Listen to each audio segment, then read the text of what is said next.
Boa noite. Meu nome é Zelan Costa Silva e aqui é o Jogo do Poder. Sejam bem-vindos ao primeiro programa de 2020 e nós já começamos com um tema extremamente importante, que é a criminalização da atividade empresarial, e nós vamos destrinchar esse tema um pouco mais para que a gente possa entender por que eu estou chamando de criminalização da atividade empresarial.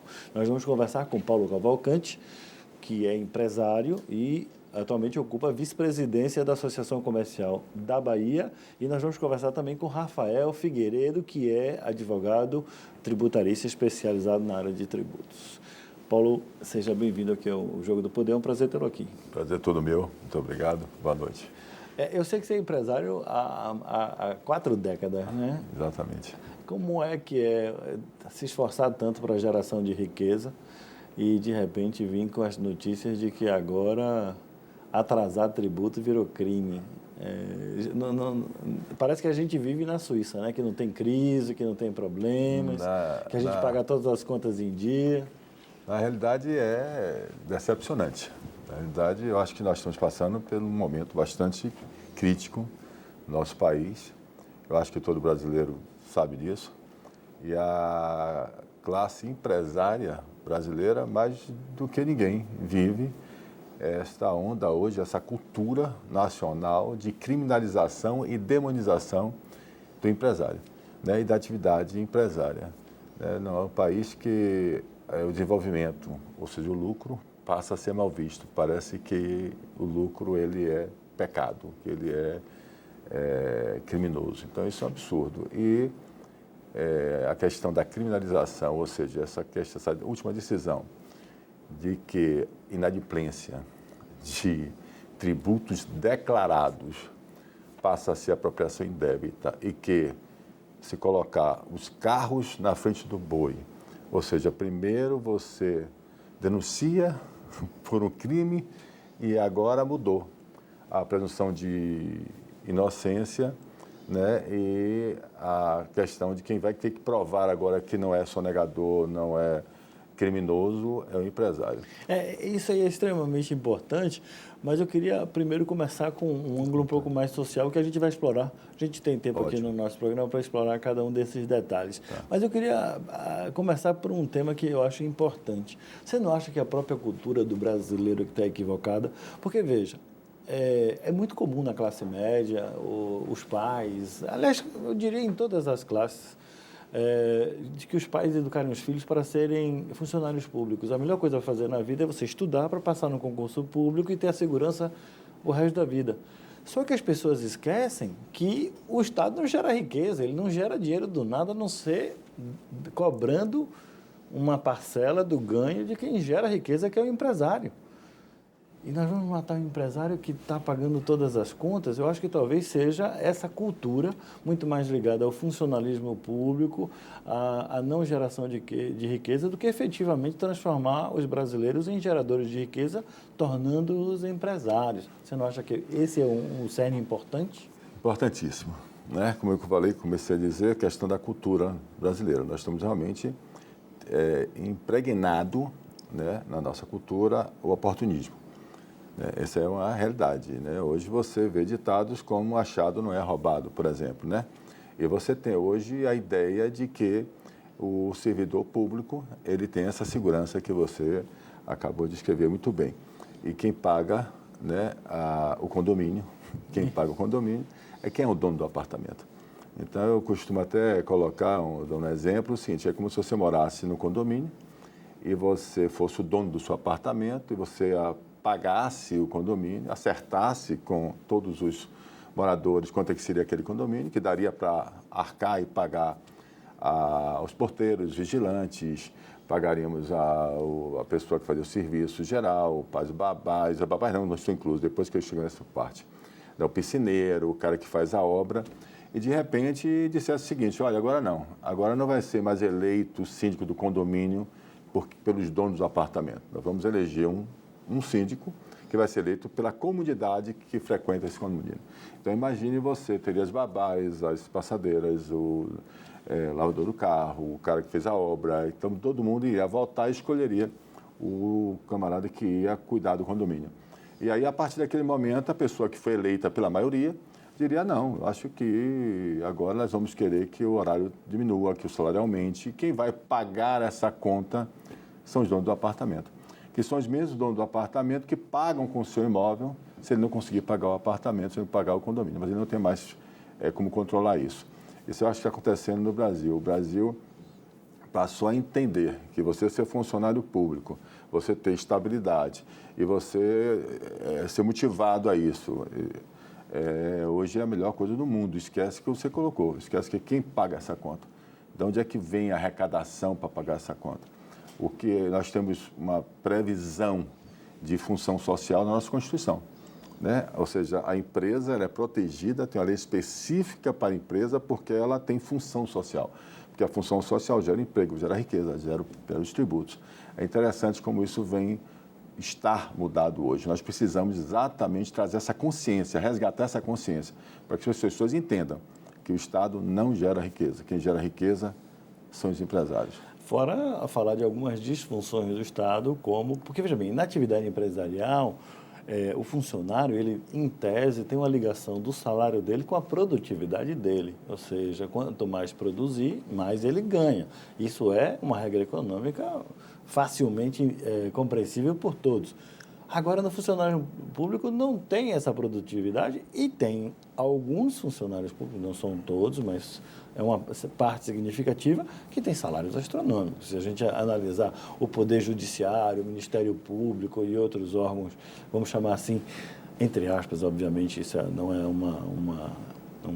uma valoração, mas chamados funcionários de elite. Nós precisamos efetivamente discutir essa questão, porque o povo não sabe isso, ou pelo menos a maioria não presta atenção nessa circunstância, porque tem também muitas outras coisas para lidar no dia a dia, como a sobrevivência, porque nós estamos em crise. Mas essa decisão pegou os empresários, a decisão do STF, que acabou entendendo como crime esse atraso de pagamento, esse não pagamento de tributos declarados, ou seja, o sujeito disse que devia. Vocês foram pegos de surpresa? Sim. Eu posso dizer assim e dizer que sim. Eu vou dizer por quê. É interessante que nós acreditávamos, eu acho que todos os empresários do Brasil, todo cidadão que conhece um pouquinho nossa legislação, nós acreditávamos que não fosse passar no Supremo Tribunal Federal, né? Inadimplência no Brasil não é crime. Ninguém é preso por inadimplência. Mesmo porque não tem dívida civil. Veja bem, deixa eu colocar bem claro uma coisa, que é importantíssimo colocar. Eu sou, como coloquei, vice-presidente da Associação Comercial da Bahia, e todos os empresários são contra a corrupção, é contra a sonegação, é contra qualquer crime, qualquer ilicitude, é contra o sonegador que comete uma concorrência desleal. Então, só para deixar isso claro, porque às vezes quando a gente começa a discutir, a falar alguns pontos, as pessoas, poxa, eles estão defendendo o inadimplência, estão defendendo o sonegador. Não, ninguém defende o sonegador. Né? Isso é bastante claro. Só para deixar claro para o telespectador, é que, na realidade, isso distorce a concorrência da comunidade como um todo. Alguns são privilegiados em detrimento de todos os demais. Qualquer ser racional é contra isso. Exatamente. Então, o que nós estamos querendo colocar é o seguinte: imagine que um cidadão de bem, eu até uso um termo que é um pouco forte, mas eu vou colocar um cidadão que tem vergonha na cara, que gosta de cumprir suas obrigações, aquele cidadão que tem um financiamento bancário, que está atrasado e vai lá no banco, bate na porta, diz: eu quero negociar, eu quero parcelar, não quero que o meu nome esteja sujo, né? Que o nome a empresa estará na certidão de dívida ativa, eu quero acertar isso aqui. Né? Imagine que o empresário que tem vergonha na cara, o empresário que quer produzir, o empresário que é formal, o empresário que emprega, ele vai ao Estado espontaneamente, sem passar um fiscal na sua porta, vai lá, porque no dia, aqui no caso do Estado da Bahia, no dia 9 do mês subsequente, ele tem que lançar lá o que ele deve de impostos, ele vai lá e lança o ICMS de crédito e débito dele, lançou o crédito e débito, a conta dele corrente, diz: eu devo lá R$100. Imagine que ele não pagou, tá? Mas ele lançou espontaneamente, lançou na contabilidade dele. Hein? Eu devo. Eu devo e quero pagar.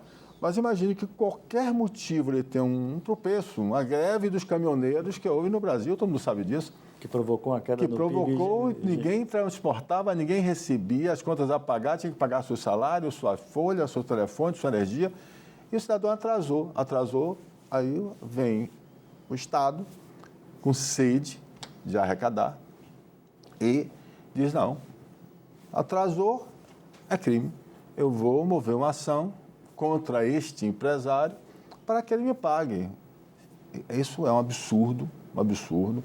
Isso tem um caráter especificamente arrecadador. É como se... e é prejudicial ao próprio Estado. Ele prejudica a própria arrecadação do Estado.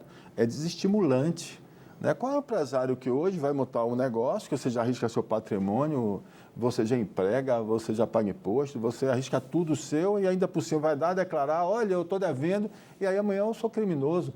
E aí você está no seu apartamento, na sua casa, no seu condomínio, vai discutir com alguém, ó, cala a boca que você é safado, você está devendo, você responde criminalmente, você é apropriação indébita, você... Isso é um absurdo. Estão se esquecendo da questão mais importante que eu acredito que está na nossa Constituição, que é a dignidade humana, a dignidade da pessoa. Eu tenho certeza absoluta que nenhum cidadão que tem vergonha na cara, ele quer responder ao processo criminal. Então, a argumentação do ministro Barroso dizendo que se trata diferentemente, né, o rico e o pobre, é como se empresário também não fosse o individual, o empresário não fosse o microempresário, o empresário não fosse todos nós que temos uma barraca, que temos uma padaria, que temos uma barraca de acarajé, que está lá vendendo a cerveja na praia. O próprio advogado tem um escritório, é advogado, ou é empresário. Né? Me desculpe, então é empresário. Então parece que o empresário só é os grandes empreiteiros, as grandes empresas que estão envolvidas com a Lava Jato. Né? Então, esta é uma questão que a gente tem que chamar a atenção, que a gente tem que se preocupar, que a gente tem que olhar, porque nós estamos mexendo e atingindo com a dignidade humana. Isso é o mais importante. Mas, para deixar bem claro, nós não estamos falando apenas dos grandes empresários, como o Brahma, grandes lojas, nós estamos falando do seu Zé da Padaria. Zé da Padaria. Que se atrasar o ICMS da padaria dele, pode ir para a cadeia também. Sem preconceito nenhum contra a questão da padaria. Tem que ter cuidado mais hoje. Espalhado. É bastante, exatamente. A questão da inadimplência... Imagine, eu vou lhe fazer uma pergunta agora, foi você que está me entrevistando, eu faço uma pergunta. Você acha que o cidadão sonegador, ele está preocupado com essa lei ou com a decisão? É uma boa pergunta. Ele não vai declarar. Ele não declara, ele não vai lá declarar, ele não está preocupado, porque nem declarar ele vai. Agora imagine que o empresário que vai lá e declara, este que foi lá dizer eu devo, este daí é que vai se responder criminalmente. E o que nem declarou, ele não sabe, eles vão atrás, vão procurar, vai deixar prescrever 5 anos porque não declarei, e o cidadão que foi lá de bem e declarou está sendo criminalizado, marginalizado. É esta a questão, é isso que nós estamos lutando para modificar. É essa consciência que a gente precisa chamar atenção. O empresário brasileiro tem que ter consciência que ele tem que participar. Ele tem que, sim, que ter uma frente parlamentar, preocupado com a legislação, não ser surpreendido, como nós fomos surpreendidos, com a decisão que a gente jamais esperaria que fosse passar. Sobre esses detalhes e o que é que está sendo feito, nesse sentido, nós vamos conversar no próximo bloco. Ok. Voltamos aqui no Jogo do Poder, falando sobre a criminalização da atividade empresarial. 1 minutinho apenas, voltamos já já.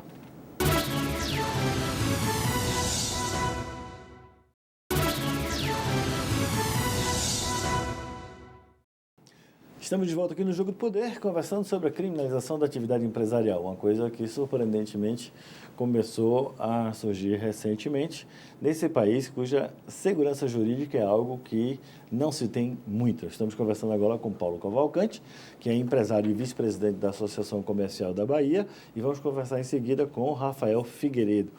Paulo, no bloco passado a gente falou um pouco genericamente, mas você falou que os empresários têm que se organizar e têm que começar a combater.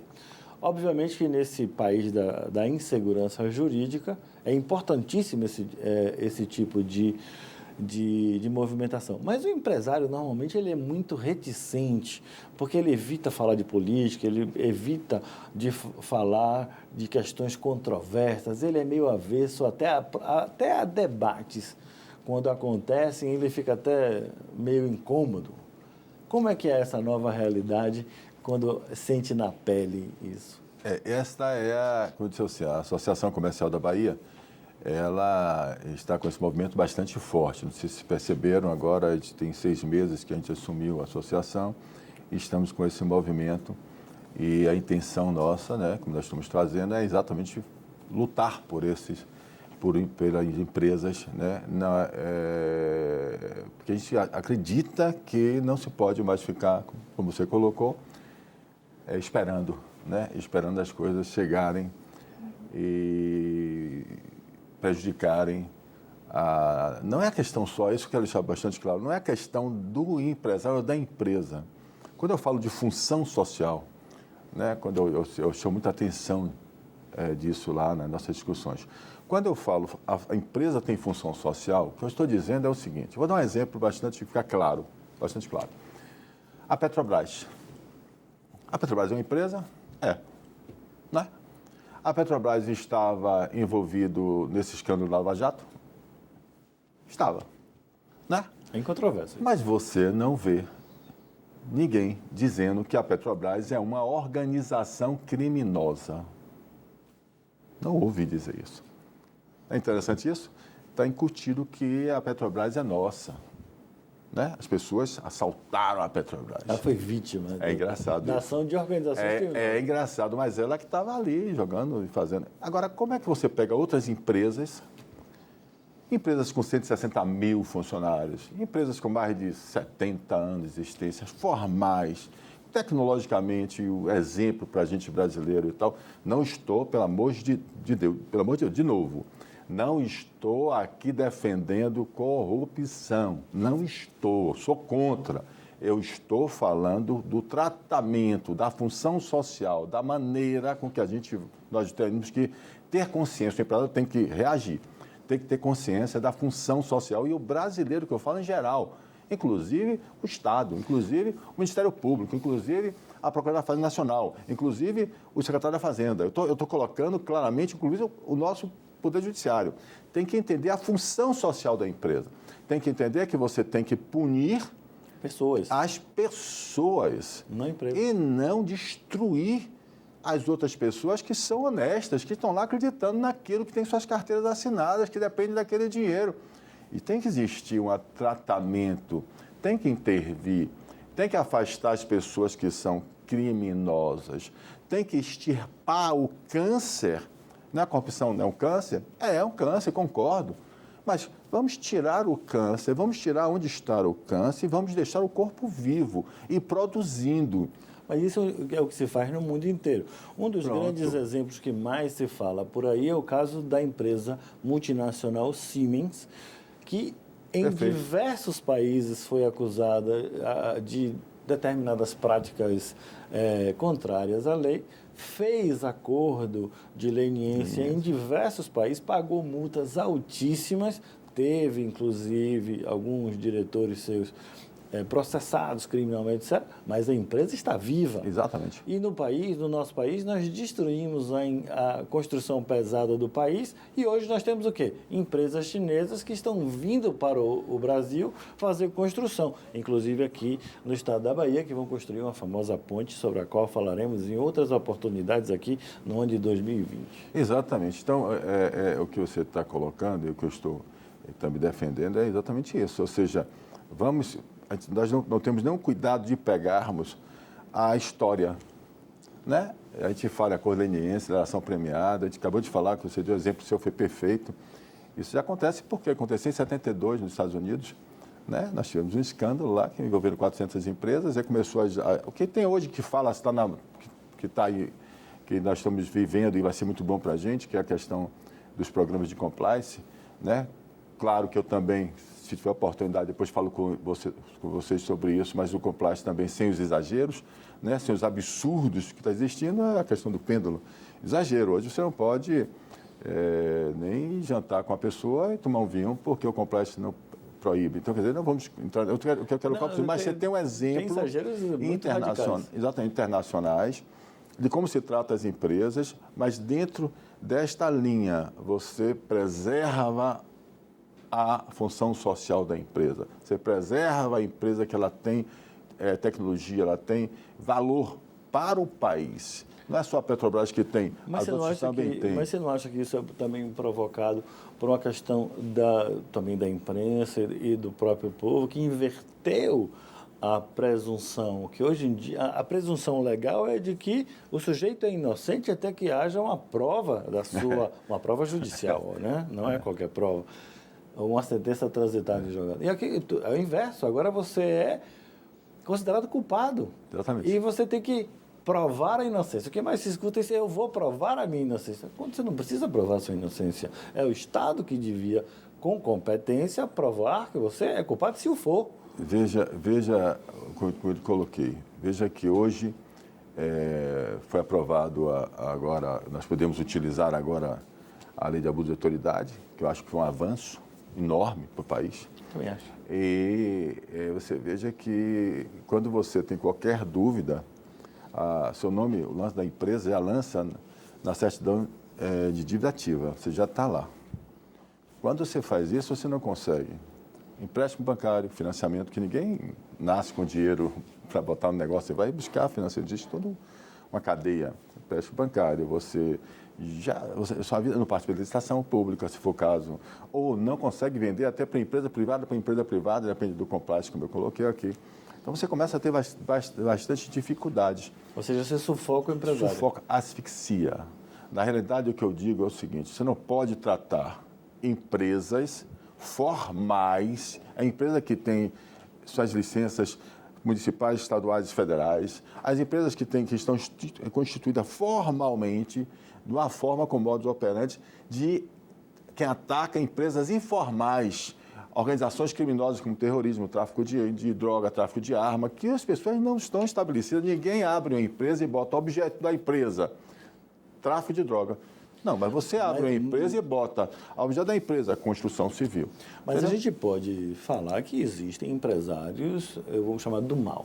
E, como toda a comunidade, existem, a maioria é gente boa, mas existe um percentual que efetivamente não faz atividade. Em toda atividade. Vocês não são a favor de nenhum tipo de leniência com esse pessoal? De jeito nenhum. Já coloquei de início. Eu quero que esse pessoal, eles estejam dentro da legalidade, dentro dos processos que lhe dão direito ao contraditório, à defesa, tá na Constituição. Punidos. Né? Então, eu não estou aqui, por isso que eu já falei, acho que 2 ou 3 vezes aqui, mas essa preocupação em bater.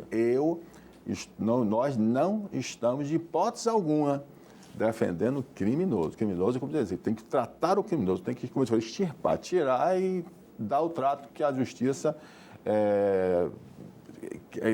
que manda dar, coloca dar, que a legalidade exige que seja dado. O que eu estou dizendo é que nós não podemos transformar, isso que eu estou dizendo, criminalizar e demonizar, generalizar, a generalização da criminalização e demonização do empresário. Isso é que está acontecendo. O que está acontecendo hoje em dia, infelizmente, é assim que eu enxergo, é isso que eu estou defendendo, estou chamando a atenção, que era o diálogo com os poderes públicos, com a Secretaria da Fazenda, com o Ministério Público, para mostrar a importância que tem o cidadão de bem que está ali acreditando no nosso país, o desenvolvimento do país, a geração de riqueza. Eu acredito que se combate a pobreza com a geração de riqueza, se combate até a questão dos crimes ambientais com geração de riqueza, ou seja, só com riqueza, só com geração, só com progresso, com desenvolvimento, que se você consegue combater um país, ou seja, não é com assistencialismo, não vou me meter na parte de política.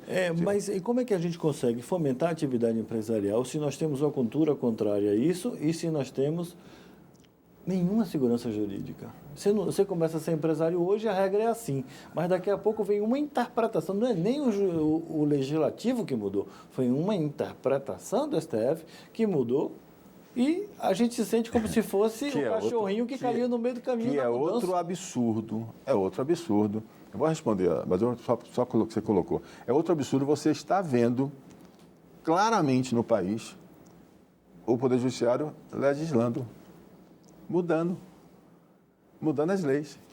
E aí você vê agora o movimento que está acontecendo agora, nesse momento, sobre esse assunto que nós estamos falando, o Partido Novo, o Partido do DEM também, com dois projetos de lei, para exatamente clarear isso e mudar essa decisão do Supremo Tribunal Federal. Veja que absurdo nós estamos vivendo. Como é que é um absurdo, quer dizer, o projeto de lei, porque assim, vamos deixar claro quem é criminoso e quem não é. Inadimplência não é crime, não pode no país permitir que se torne inadimplência crime. Na verdade, a Constituição só assumia que era a inadimplência de pensão alimentícia, num caso específico, mas isso tem outra conotação. No próximo bloco eu quero saber também como é que vai resolver, né? Como é que resolve, quais são as ações específicas que a Associação Comercial está fazendo. Ok. Voltamos aqui já, depois dessas mensagens comerciais. É um minutinho apenas, voltamos já.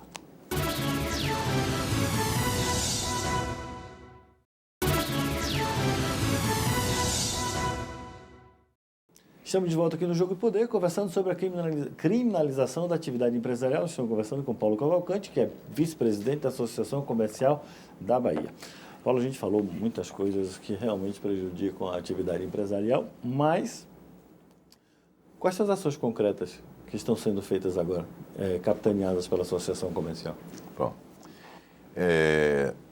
a Associação Comercial da Bahia, primeiro nós entramos como amigos curis dessa ação que eu lhe falei, tá? Amigos curi é aquele pessoal que entra para... Entra, que tem interesse nessa decisão, e estamos lá junto com... Aliás, não fomos só nós, né? Eu acho que a grande maioria das associações de empresários do Brasil fez isso, tá?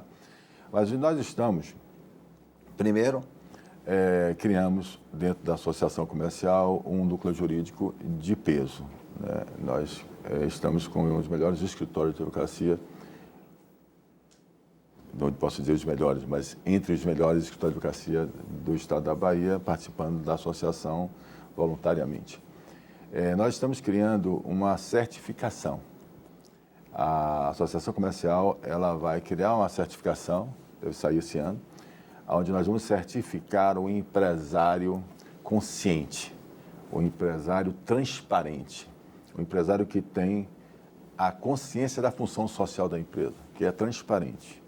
Essa certificação vai fazer com que a Associação Comercial da Bahia, certificando esse empresário, nós temos um canal aberto com a Procuradoria Nacional, com o Ministério Público Federal, com a Polícia Federal, com a Fazenda Nacional, com quem Receita Federal.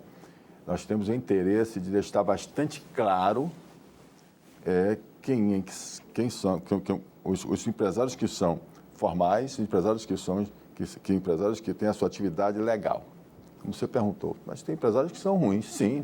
Isso não vai estar na associação, não vai participar, não vai se associar. Não vai ter um canal de denúncia, de compliance, dentro da associação. A ideia, para vocês terem uma ideia, imagine uma OAB. A OAB, o advogado, ninguém invade o escritório de advocacia sem ter a presença de um advogado da OAB para garantir, para garantir os direitos dele. A ideia nossa é ter um corpo jurídico e um corpo midiático de crise, de combate à crise de mídia, né? Onde um associado desse certificado, auditado, que ele tenha a certificação exatamente de ser um empresário consciente, legal, transparente, que tenha relação, como eu coloquei, de transparência com a sociedade, ele venha também imediatamente a ser atendido gratuitamente, desde que ele seja associado, por esse corpo jurídico, por esse corpo de profissionais de mídia, para esclarecimento dos fatos, para não deixar que as empresas sejam atacadas dessa forma. A outra medida que nós estamos tomando é exatamente com a frente parlamentar. Nós vamos participar de todas as leis que surjam, que tenham interesse a impactar a classe empresária no país. Mas não é uma atitude política partidária, é política em alto nível. Exatamente. Nós somos uma associação transversal, multissetorial, por isso que nós podemos ficar à vontade para falar. A partidária, nós não estamos aqui. Agora, vamos sim atuar politicamente, né? O cidadão tem que estar preocupado com o seu futuro. Né? Nós temos que parar com esse medo de dizer que, porque nós estamos preocupados com o que nos interessa, que a gente está tendo partido A, B, ou C, ou D. Claro, e todo partido que estiver pensando dessa forma vai ser apoiado pelo nosso pensamento, pela nossa ideia, eu vou chamar assim de... Está na moda, né? Fala que eu sou um ativista, né, empresarial. Eu estou a fim de defender o interesse da função social da empresa. Então, esta é a ideia, quando é participar, é ter uma frente parlamentar que esteja presente, participando de tudo que for acontecer com antecedência, para não ser surpreendido. E as empresas, os empresários e as empresas têm que entenderem isso, têm que se juntarem a nós, têm que aumentar essa força. Nós somos importantes para o Brasil. Nós, como eu falo, é todo empresário. Muitas coisas que nós somos muito setoriais, pode ser o pequeno, grande, médio, todos. Nós temos que entender que quem gera riqueza e tem função social, que gera bem-estar nesse país, é quem paga seus impostos devidamente, é quem trabalha, quem tem capacidade de criar, desenvolver, e é isso que nós estamos defendendo, vamos defender. É a consciência da importância da função social da empresa. Acho que do que você falou, acho que a coisa mais importante é para o nosso telespectador entender que a solução da nossa vida em sociedade não passa por abandonar a política, muito pelo contrário. A solução é mais política, mas uma política de alto nível, não uma política de partido A, B ou C. Isso é bem interessante, eu quero parabenizar a ação da Associação Comercial e vamos acompanhar junto com vocês aí os andamentos. Obrigado pela sua presença aqui com a gente. Voltamos aí depois dos nossos comerciais, um minutinho apenas, são mensagens importantes para manter o programa vivo. Vamos conversar com Rafael Figueiredo, que é advogado especialista na área tributária, que ele vai destrinchar as questões tributárias que é envolvida nessa questão. Até já.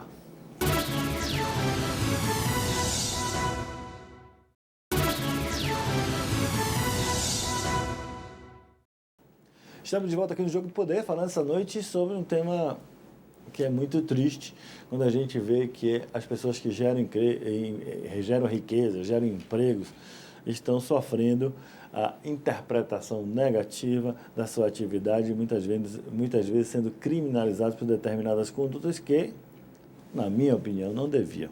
Vamos, então, explorar um pouco mais a área jurídica da questão dessas decisões que estão acontecendo, que estão provocando essa motivação pelo engajamento da atividade empresarial. Estamos conversando agora com Rafael Figueiredo, que é advogado especialista na área tributária. Rafael, seja bem-vindo. É um prazer enorme tê-lo aqui. Agradeço, o prazer é meu. Espero poder contribuir aqui com essa discussão e trazer para o telespectador de forma clara essas questões tormentosas e complexas da área tributária. Espero que consiga cumprir essa missão. Eu sei que é difícil, porque na realidade, se a gente falar só o livro que trata de um único imposto, que é o ICMS, me parece que são quase 2.000 artigos, e se a gente imprimisse, ele ia ficar desse tamanho, né? Exatamente. Então, imagine o empresário que tem que estudar essa questão toda, tem que gastar um dinheiro enorme para poder se adequar à lei, isso também é um custo Brasil excessivo, e agora, no meio do nada, é crime dever imposto, não é não pagar imposto, dever o imposto é crime. Me explique como é que ocorreu isso e o que é que isso significa de fato. A gente percebe que essa criminalização tem muito a ver com a dificuldade que os próprios estados tinham de cobrar o tributo. Se tem no país hoje uma chamada crise no processo executivo fiscal, porque as execuções são movidas pelos estados e eles não conseguem chegar no patrimônio dos contribuintes. E se utilizou de uma interpretação, ao meu ver, equivocada, e que infelizmente o STF acatou recentemente, de que seria apropriação indébita o ICMS, uma vez que o ICMS está embutido no preço da mercadoria. O consumidor, quando compra uma caneta, quando compra um copo, quando compra qualquer produto, lá está destacado na nota fiscal o valor do ICMS, que é dívida do comerciante, aquele que vendeu a mercadoria. Esta interpretação foi um pouco equivocada, porque é o seguinte: o que diz a lei de crimes tributários São dois tipos de crimes. O de sonegação fiscal, que é aquela conduta em que o empresário esconde do fisco. Ele faz isso aí tem que ir para a cadeia mesmo. Exato, essa daí nunca ninguém discutiu, sempre foi. E tem uma outra crime lá, uma outra conduta, que é a de apropriação indébita, que é aquela, a gente pode trazer um exemplo prático, é o fonte pagador, o empregador, quando paga o salário ali do seu funcionário, retém o imposto de renda e repassa para o fisco. Se ele retiver e não repassar, ele está se apropriando indevidamente. No Código Penal existe a apropriação indébita da previdenciária. Contribuição previdenciária. Se não me engano, é o 160, 166 ali do Código Penal. Isso. Ainda me lembro dessas coisas, entendeu? Mas existia essa apropriação indébita, mas veja, a apropriação indébita é quando o sujeito pega o dinheiro que não é dele. Perfeitamente. Ou seja, é um dinheiro que outro terceiro pagou. Perfeito. Mas onde existe isso no tributo? Porque daqui a pouco, se a gente considerar pela forma... veja se minha interpretação está errada. Se a gente olhar a forma de lançamento das contas de resultado da contabilidade, você tem lá receita bruta, vem receita... custo de impostos, receita líquida, aí depois vem todas as outras despesas contábeis. Por essa interpretação, pela forma que eu faço a contabilidade, que eu diminuo da receita bruta para uma receita líquida, todo o imposto que eu atrasar vai acabar sendo apropriação indébita. Isso não existe em lugar nenhum. De forma alguma. É completamente absurda essa interpretação. E, como eu te falei, os estados estavam com dificuldade de cobrar o ICMS. Então, agora os municípios que também estão com dificuldade de cobrar o ISS vão dizer que é crime também deixar de pagar o ISS. A União que tiver com dificuldade de cobrar o IPI, PIS, COFINS e Imposto de Renda vai começar a dizer que é crime. Então, qualquer tributo vai ser, o mero inadimplemento vai acarretar em criminalização. Mas deixa eu lhe fazer uma pergunta um pouco mais complexa. Quando você fala da dificuldade, você está falando da morosidade da justiça. Perfeitamente. Ou seja, a culpa da própria justiça, a justiça está criminalizando por culpa dela ser demorada. Exatamente. E não venha me dizer que é a quantidade excessiva de recursos, porque isso é uma falácia. Não é. Não é quantidade excessiva de recursos, porque a própria legislação já prevê penhora de faturamento de empresa, já prevê protesto extrajudicial de certidão de dívida ativa, já prevê meios alternativos de cobrança, redirecionamento, nos casos específicos, para patrimônio pessoal dos sócios da empresa. Então, há na legislação um leque de possibilidades que o fisco, o poder executivo, as procuradorias municipais, estaduais, federais, aqui a gente está falando de ICMS, seriam as procuradorias estaduais, elas têm os mecanismos, elas têm um caminho, mas às vezes por falta de estrutura, porque a justiça demora, porque na procuradoria tem muito menos procurador do que deveria ter, este processo não é cuidado e não é julgado no tempo necessário de se satisfazer o poder público, o erário da dívida ali tributária que o contribuinte tenha. Isso não pode ser utilizado como argumento para transformar e jogar no mesmo vão, como a gente acabou de explicar, o sonegador, aquele que esconde o tributo, do que aquele que declara. O ICMS declarado, o ICMS próprio declarado, quando o contribuinte apura o ICMS e faz a declaração, constituindo o crédito tributário ali em seu desfavor, ou seja, ele confessa que deve aquilo, ele está facilitando o trabalho do fisco. O fisco não precisa fazer fiscalização, o fisco não precisa fazer processo administrativo, ele pega aquilo ali e já executa diretamente na justiça, ou até, se quiser, pode fazer o protesto extrajudicial, que em alguns casos tem mais efeito prático, tem mais efeito concreto que a própria execução fiscal.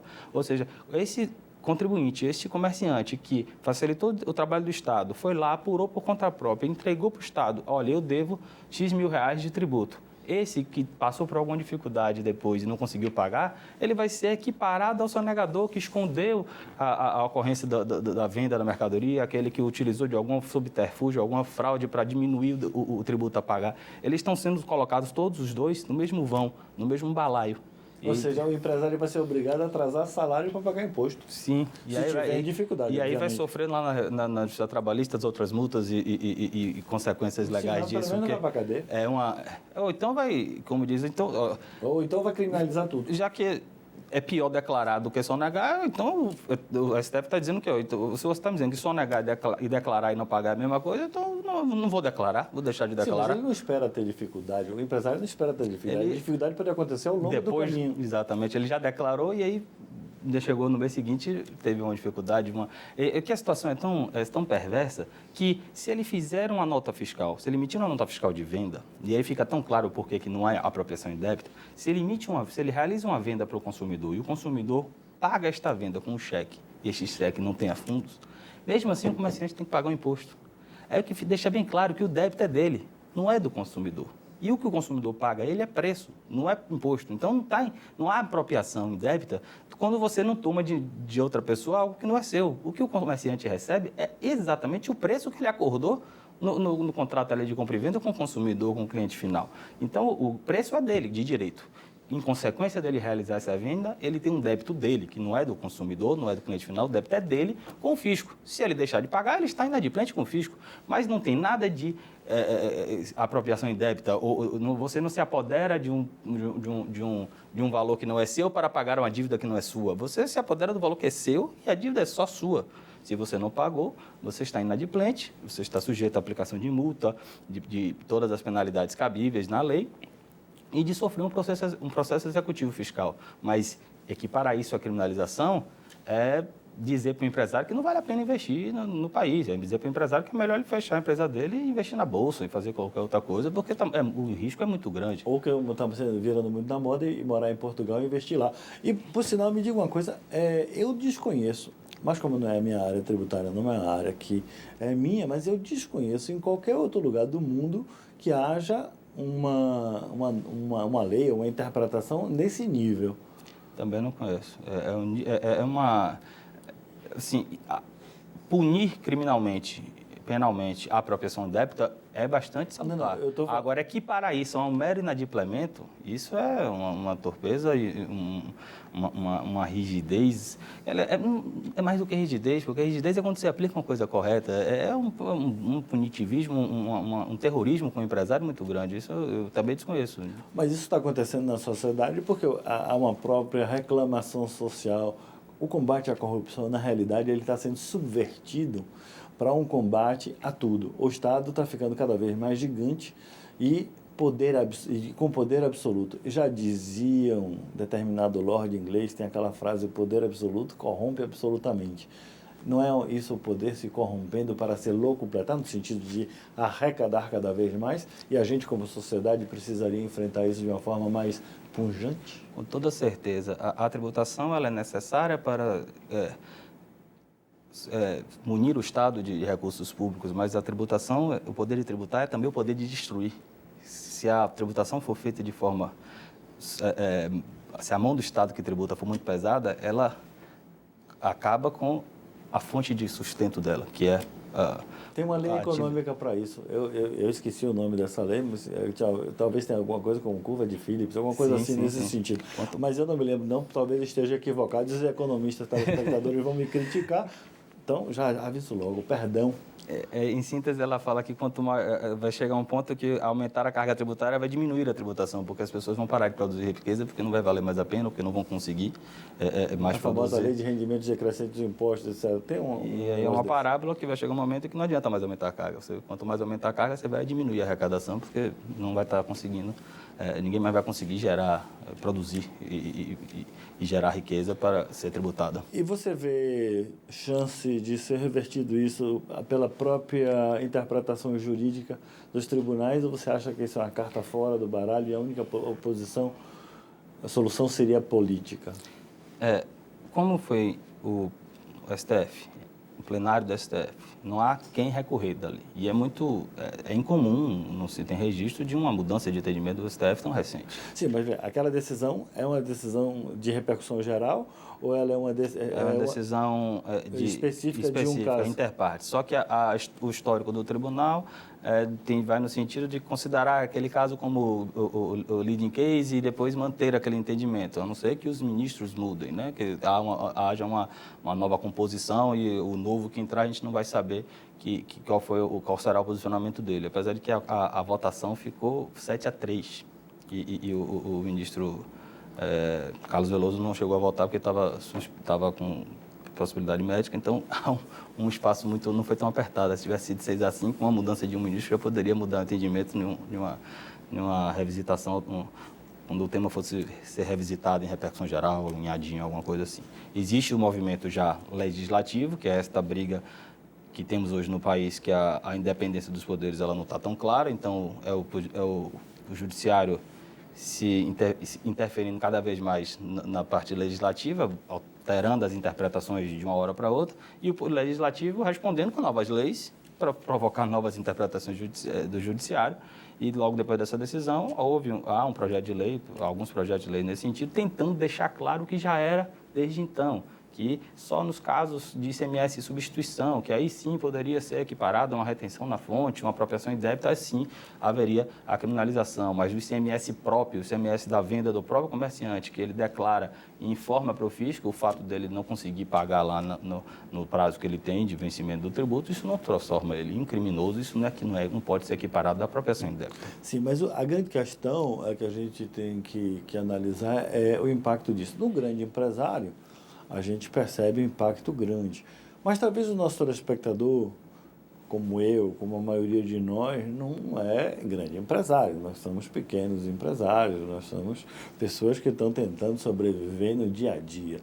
Como é que você vê o efeito dessa questão para essa pessoa? O dono de uma padaria, o dono de uma doceria, o dono de um pequeno empreendimento que paga ICMS, que nós estamos falando especificamente de ICMS, se bem que isso eu acredito que vai ser espalhado para todos os tributos, essa é a tendência.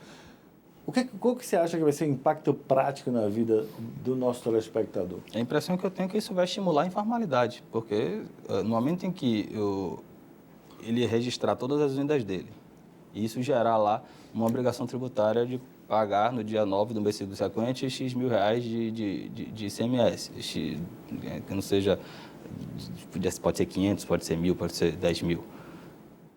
Ele não pagar, ele já está sujeito a uma persecução penal. Agora, a maioria dos pequenos empresários, ele atua no Simples. O Simples tem uma composição diferenciada, mas tem ICMS lá contido. Isso se aplicaria também para o pessoal que está no Simples? No meu entendimento, não. A apuração do ICMS é só a apuração normal, porque o Simples é uma apuração diferenciada. Agora, se forem estender a interpretação do STF, neste caso, para todos os outros tributos, aí vai cair no mesmo balaio, vai cair no mesmo vão, porque no Simples ali você tem PIS, COFINS, Imposto de Renda, CSL e, a depender da atividade, no caso comércio, ICMS. Se for serviço, vai ser ISS, industrialização, acrescento IPI também.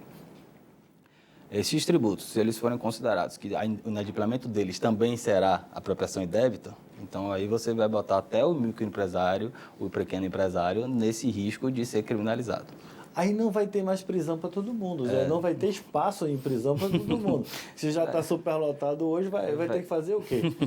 Agora vão ter novos empresários construindo prisão para os empresários, terceirizando para o Estado. Vai ser uma atividade empreendedora, será? Vai ser uma atividade mais interessante do que comércio ou uma construção de presídio, porque não tem... Nós estamos brincando, mas isso é sério. A brincadeira é uma forma de a gente encarar determinadas soluções para permitir que a nossa cabeça pense com leveza as soluções para isso. Mas é extremamente sério e a gente tem que estar preocupado, porque o empresário é quem gera riqueza nesse país. O único que gera riqueza nesse país é empresário. O imposto que é cobrado da atividade empresarial é quem sustenta os empregos, o Estado, e daí a consequência e tudo mais. E isso é que precisa ficar claro. Nós não podemos mais endemonizar a atividade empresarial. Nós temos muito pelo contrário, nós temos que fomentar a atividade empresarial. Eu só acho que, infelizmente, a gente está vivendo nessa quadratura difícil da história desse país. Agora, qual é a recomendação que você dá para o empresário que está aí pensando ainda e tentando entender se isso vai ou não impactar nele? Essa ideia é que continue brigando pelos seus direitos, a ideia é que se tome o espaço da política. O Paulo falou há pouco aqui da grande atuação da Associação Comercial da Bahia, da intenção de se apoderar, de se apropriar deste espaço da política, e a política não a política partidária, boa política, como você bem observou, e de defender os interesses da empresa, classe empresarial. Quando você defende o interesse de uma atividade empresarial, você não está defendendo somente o interesse do empresário, do dono da empresa. Está defendendo o interesse de todas as vidas que são afetadas pela atividade empresarial, dos funcionários que lá trabalham, dos funcionários das empresas que contratam com esta empresa, dos familiares. Se uma empresa dá resultado e remunera bem o seu funcionário, esse funcionário tem condição de chegar na rua dele e comprar na mão de um outro comerciante e isso produzir e gerar riquezas. Então, é um fio que não tem fim. Então, a estímulo dessa atividade empresária é o que movimenta a economia. E os empresários eles precisam realmente brigar por seus direitos. Essa criminalização de ICMS a gente achou que não iria passar. O STJ primeiro nos brindou com uma surpresa negativa em agosto de 2018, quando mudou o entendimento que ele tinha até então e entendeu que seria crime. Se esperava que o STF reformasse isso no final de 2019 e aí a emenda ficou pior do que o soneto, concordou que seria crime e criou uma espécie de um dolo que só vai ser crime quando se configurar um dolo do empresário em se locupletar pelo não pagamento do tributo. É um critério tão complexo que eu até brinco assim, das duas, ou nada vai ser crime, que eu acho muito difícil, ou então tudo vai ser crime. Qualquer inadimplemento vai ser considerado apropriação de débito, locupletamento indevido e a criminalização da atividade empresária pelo fato de simplesmente não ter conseguido ter caixa para pagar tributo. Essa é a questão do Estado punitivista que nós estamos criando no país. De qualquer forma, eu gostaria muito de agradecer a sua presença aqui. Eu que agradeço. E também de Paulo Cavalcante. Voltaremos na próxima semana com mais um assunto de interesse da comunidade. Meu nome é Zé Costa Silva e aqui é o Jogo do Poder, onde se discute tudo e se discute com profundidade. Até a próxima semana. Até já.